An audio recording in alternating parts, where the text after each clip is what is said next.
Hello everybody, and welcome to Chapter 5 of Section 1. In the last few chapters, we briefly talked about the topics of random error in health research and how they impact validity, but we have not yet started an in-depth and dedicated discussion regarding the errors of health research. In this chapter and the remaining chapters of Section 1, we are going to talk exclusively about the different kinds of errors in health research and how to identify them, as well as the mechanisms to avoid them. In this chapter, Chapter 5, we are going to start with a broad overview of the main categories of errors in health research. Then we will define random error and describe the most common methods to decrease random error. Next, we will define the selection bias as well as describe common types of selection bias commonly encountered in health research. And then we will finish off with the most common techniques for decreasing the selection bias. Okay, so let's start with a broad overview of the different kinds of errors in health research. The way that I like to think about it is that there are two main types of errors. They are systematic error, shown in red, and random error, shown in blue. There are three families or subtypes of systematic error, and they are called selection bias, measurement bias or information bias, and confounding bias. Hundreds of types of bias have been described. However, they all fall into one of these three main categories. As we will soon learn, there are many types of selection bias and measurement bias. This is because there are many different mechanisms which can produce selection bias and information bias. In fact, it is impossible to design a study which has zero risk of selection and measurement bias, because it is impossible to design a study which takes into account all the possible mechanisms which can produce these kinds of bias. While it is impossible to completely eliminate the risk of error in studies, many different techniques have been developed to minimize the risk of error to an acceptable level. In this chapter, we are going to discuss random error and selection bias. In the next chapters, we will talk about the other main kinds of bias and how to control them. So before we dive right into the details of errors, let's take a quick minute to understand why this is important. As we said in the previous chapter, validity is the measure of how accurate or correct the findings of a study are. There are two types of validity, internal and external validity, and researchers always want a study with high internal and external validity. Errors in the form of random error and systematic error both decrease the internal and external validity of a study, which in turn causes the study to make incorrect conclusions. For this reason, it is important to understand how these errors occur, how to identify them, and how to avoid them. So let's start with random error. Random error occurs due to the individual variation between study subjects. Random error can be thought as the reason why multiple coin tosses often do not follow a perfect 50-50 split between heads and tails. For example, imagine you have a perfectly balanced coin and you flip the coin 10 times. You would expect a 50-50 split, assuming the coin is truly balanced. However, it is possible that you would not get a perfect 50-50 split if you did this. You may get a 30-70 split instead, even though the coin is perfectly balanced. Therefore, you may conclude that based on your measurements, the 10 coin flips, the coin is not perfectly balanced, when in reality it is. This is random error at play, and it applies to the findings made in health research studies.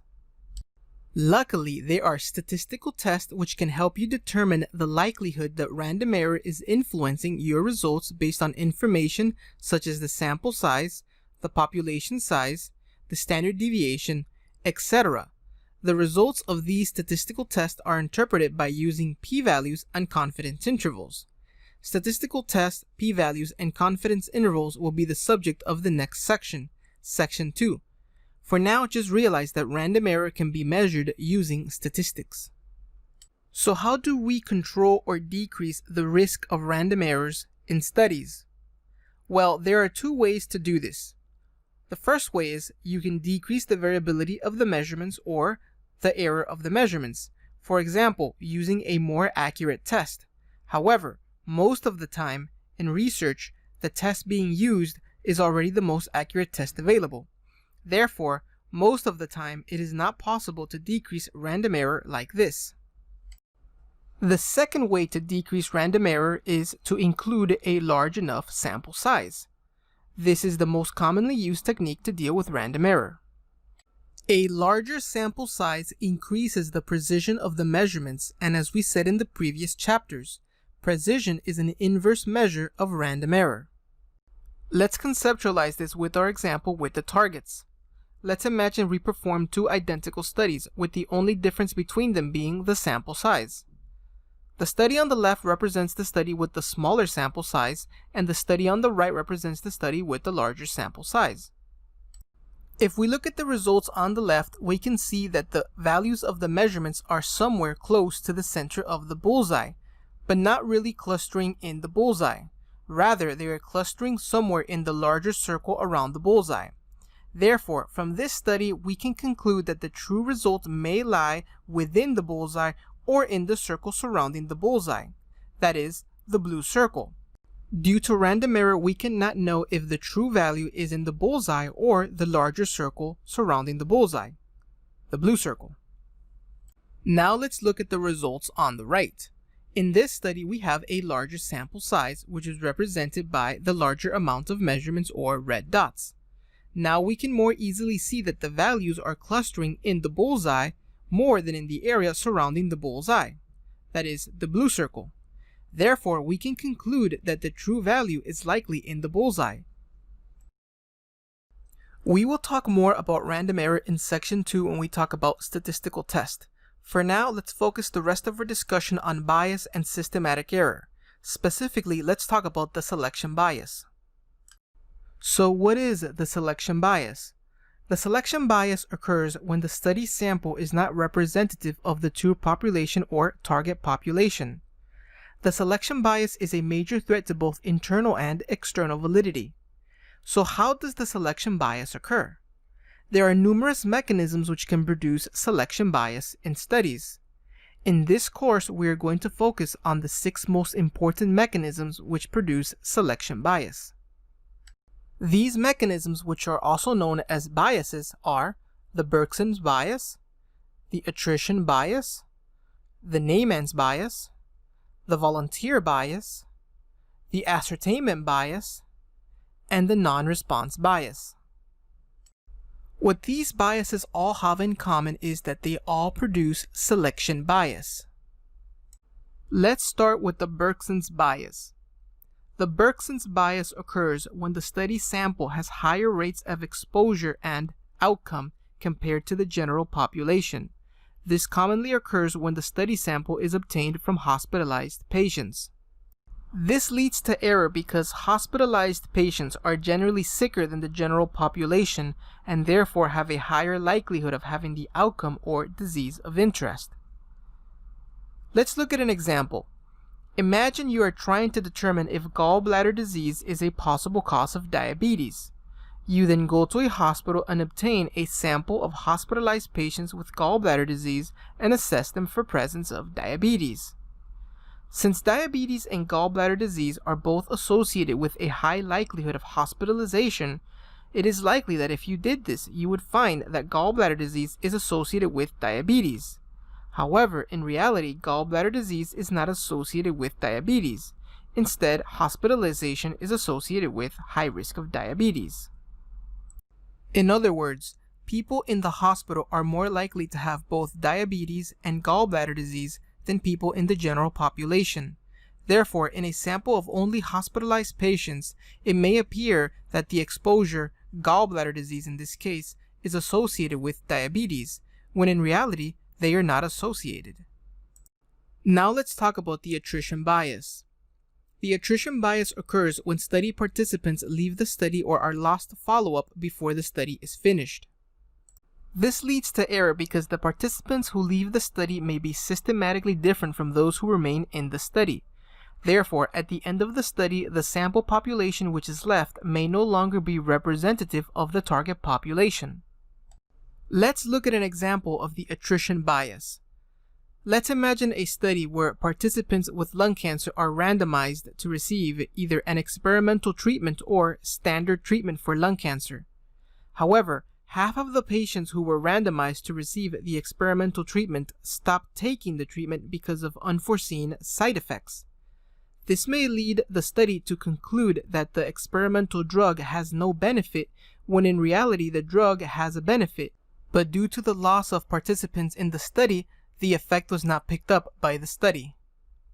This is because the participants who left the study may have actually benefited from the drug, but since they left, this was not recorded.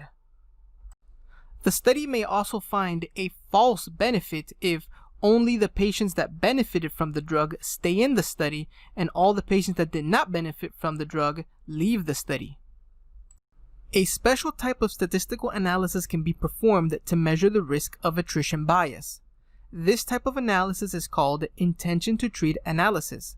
We will talk more about intention to treat analysis in our chapter on randomized controlled trials, but for now just realize that intention to treat analysis is a special type of statistical analysis used to measure the risk of attrition bias. The Nonresponse bias or prevalence incidence bias occurs when the observation or measurements are made at a time when many subjects have already died, recovered, or were never symptomatic, and as a result were not included in the study sample. For example, let's imagine a study which aims to determine the risk of death associated with pneumonia. If the study only recruits hospitalized patients, then patients which died before they could be hospitalized, that is, they died at home, will not be included in the study. Therefore, the study may underestimate the true risk of death associated with pneumonia because it does not account for the pneumonia-related deaths that did not reach the hospital. The study may also overestimate the risk of death if it fails to include those patients who recovered from the illness and did not die. The volunteer bias occurs when people who volunteer to participate in a study are systematically different from the target population. For example, a study regarding the effect of a protein supplement on muscle mass may incorrectly conclude that a positive relationship exists if the study participants are all volunteers who are interested in gaining muscle mass. This is because the volunteers are systematically different from the target population due to the fact that they are purposely interested in gaining muscle mass and may be engaging in other activities which increase muscle mass, such as working out and eating healthy. The non-response bias occurs when study participants who do not complete surveys or questionnaires are systematically different than those who do. For example, in a study regarding sexual practices, bias can occur if study participants who perform certain sexual activities are unwilling to complete the survey or questionnaire. This will lead to a situation in which the data collected is only representative of those who are comfortable with disclosing their sexual practices and not the entire population. Now let's talk about the ascertainment bias. Generally, there are two types of ascertainment bias: those which occur due to systematic error in the way the data is collected, and those which occur due to systematic error in the way the sample population is obtained. For example, in a randomized controlled trial, ascertainment bias can occur if the researchers intentionally designate some of the participants to the exposure group or the control group. When this occurs, the randomization is said to be poor and the risk of bias increases because the study groups are no longer representative of the target population. A technique used to ensure that this does not occur and that the randomization is effective is to use allocation concealment. We will talk more about allocation concealment in Section 3 when we talk about randomized controlled trials. So we have covered a lot of different kinds of selection bias. As you may have already noticed, many of these biases sound familiar and even overlap with each other. This is because all the biases that we have discussed in this chapter all lead to a situation in which the study population is not representative of the target population. Throughout this course, we are going to revisit the different types of selection bias, especially in Section 3 when we talk about the different types of research designs. Okay, so we have talked a lot about the different kinds of selection bias. But how do we prevent these biases from occurring in research? What safeguards do we have against the selection bias? Well, it is often very difficult to control the selection bias due to the nature of dealing with human subjects and researchers. What do I mean by this? Well, as humans, we have a tendency to not always follow the best practices for avoiding bias. For example, participants often change from groups after randomization, drop out from the study early, or give false information, and researchers often inadvertently influence the study results due to preconceived notions. In summary, as unpredictable beings, humans are intrinsically difficult to study, and often when studies involve human subjects, bias is very common. Fortunately, many techniques exist which can help protect against bias, and these techniques are frequently used in health research. The following techniques can lower the risk of selection bias, amongst other things, when used correctly. These include probability sampling, randomization, screening baseline characteristics, blinding, concealment allocation, and intention to treat analysis. Probability sampling, randomization, and screening of baseline characteristics were discussed in Chapter 4 of this section. Blinding, concealment allocation, and intention to treat analysis will be discussed in Section 3 when we cover randomized controlled trials. For now, just learn how to recognize the most common mechanisms for selection bias and realize that there are ways to decrease the risk of selection bias. Throughout this course, I will constantly touch upon the selection bias and the mechanisms to control it. Okay, so now let's do some practice problems. A prospective cohort study is performed in order to determine if premature birth was associated with increased risk of autism diagnosis in children. The study was designed to follow up the study participants for 5 years or until autism diagnosis. At the end of the study, the relative risk of being diagnosed with autism was 1.04 with a p-value of 0.40. The researchers concluded that no association between premature birth and autism was found. The researchers also report that 47% of the participants in the control group and 39% of the participants in the exposure group withdrew from the study before the 5-year endpoint. Does this study suffer from random error, selection bias, measurement bias, or confounding bias?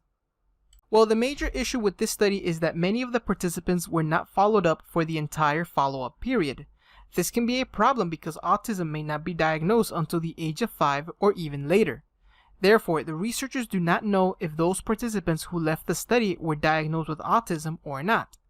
This is obviously very important information, and not being able to know this severely weakens the power of the study. However, the real problem occurs if those who left the study were somehow different than those who stayed. For example, the parents of those children who left the study may have been socioeconomically disadvantaged and therefore not able to afford to take their children to the doctor for follow-up. Or maybe only the parents who noticed that their children were exhibiting autism-like behavior decided to continue following up with the researchers, and those parents who didn't notice anything wrong with their children decided to withdraw them from the study. At the end of the day, the researchers are left with a study sample which is no longer representative of the target population because individuals with certain characteristics left the study. So as you may already know, this is a type of bias known as the attrition bias, and the attrition bias is a type of selection bias. Therefore, this study most likely suffers from selection bias, specifically the attrition bias. Example 2. A cohort study is conducted to determine the risk of death associated with a novel respiratory pathogen. The study enrolls patients from an outpatient clinic and hospital. The study estimates that the relative risk of death from this pathogen is 20%. It is also later determined that the pathogen is characterized by high rates of asymptomatic infection which resolve alone without any intervention. Does this study suffer from random error, selection bias, measurement bias, or confounding bias? And what's the specific name for this type of error? Okay, so the researchers here are trying to assess the mortality associated with a disease which is asymptomatic or subclinical. At least, frequently it is that way. The problem is that the study design which the researchers are using only allows for participants which are exhibiting symptoms to be enrolled in the study, and since many of those with the disease have no symptoms, then a large portion of the entire disease population has no chance of being enrolled in the study sample. Clearly, the sample obtained by this study is not representative of the target population, and therefore this study suffers from selection bias. Specifically, this study suffers from a type of selection bias called the Neyman's bias. Remember, the Neyman's bias occurs when the sample population excludes patients with important characteristics, usually very mild characteristics such as asymptomatic patients, or very severe characteristics such as patients that died before they could go to the doctor or the hospital. Alright, so let's look at another example. A randomized control trial is conducted to compare CABG plus medical therapy with medical therapy alone for patients with ischemic cardiomyopathy. The primary outcome was survival in years. At the beginning of the study, the researchers decided to include all the patients with severe cardiomyopathy defined by an ejection fraction of less than 20% and evidence of triple vessel disease into the CABG plus medical therapy group. Does this study suffer from random error, selection bias, measurement bias, or confounding bias, and what's the specific name for this type of error? Alright, so this is a randomized control trial in which the researchers seem to have jeopardized the randomization by purposely introducing patients with certain characteristics into one group or arm of the study. So before we get into details, I want to point out that this happens all the time in clinical research, and many times it isn't because of the researchers purposely relocating patients into different groups from the ones which they were originally allocated during the randomization. Participants are frequently not happy with the groups that they are allocated into, and many times switch from intervention group to control group or vice versa, despite damaging the randomization of the study. This is a very common type of problem which researchers must deal with. So when this occurs, what type of bias is said to influence the study results? Well, remember from the previous chapter that the purpose of a randomization is to create two identical groups which are both representative of the target population. Well, when the researchers purposely reallocated the patients from their original groups into a different group based on their disease severity, then they are destroying the randomization of the study and creating groups which may no longer be representative of the target population. Therefore, this is a type of selection bias called the ascertainment bias, because the method of obtaining or ascertaining the study population and therefore the study data are not representative of the true population. Important techniques used to control for this kind of bias in randomized controlled trials are concealment allocation and blinding. A new drug is being developed for idiopathic pulmonary fibrosis. Phase 2 clinical trials of this drug are conducted in various centers throughout the country. Researchers find no association between the drug and improved survival in IPF when they analyze the data from individual centers. However, when they pull the data from all the centers and reanalyze the data, a statistically significant association is found. Why did the researchers find no association when the data from the individual centers was analyzed? Okay, so as we will learn later in this course, when we talk about clinical trials, Phase 2 clinical trials are typically very small in size and are usually simultaneously performed in various specialized treatment centers throughout the country or world. So in this scenario, the researchers found no association between treatment and survival when they analyzed the data individually for each trial in each center. However, when they pooled or combined the data from all the trials, they found a statistically significant association. Well, the most likely reason is that each of the individual trials had a very small sample size, and the statistical techniques used to measure the association were not able to rule out the possibility that the findings obtained were due to random error alone. In other words, the data from the individual trials had such a high degree of random error or low precision that it was not possible to tell if the effect observed was true or simply due to chance alone.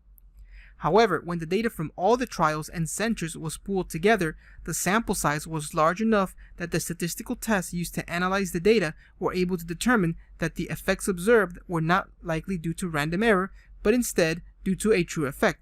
Therefore, the drug did improve survival in IPF patients. Therefore, the issue with the individual trials was that they suffered from random error. But the minute that the sample was increased, that is by pooling the data, the random error decreased and a true effect was observed. This is why a type of study design which pools all the data available on a certain topic or research question is frequently used in health research. These types of studies are known as meta-analysis, and we will talk about them a lot in Section 3. Thank you for watching, and see you in Chapter 6, in which we will talk about the other main family of bias, the measurement bias or information bias.